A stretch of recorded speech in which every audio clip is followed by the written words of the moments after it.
Hello guys, in this video I'm going to show you how to set your language in the Vivino app.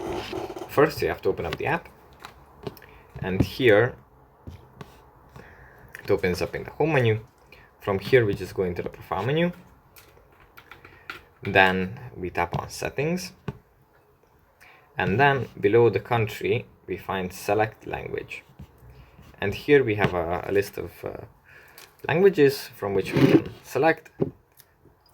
We have Catalan, German, English, French, Italian, Dutch, and yeah, we can just select one from these languages, whichever we speak, and that's it, basically. I hope it was helpful for you guys, and I'll see you in the next one.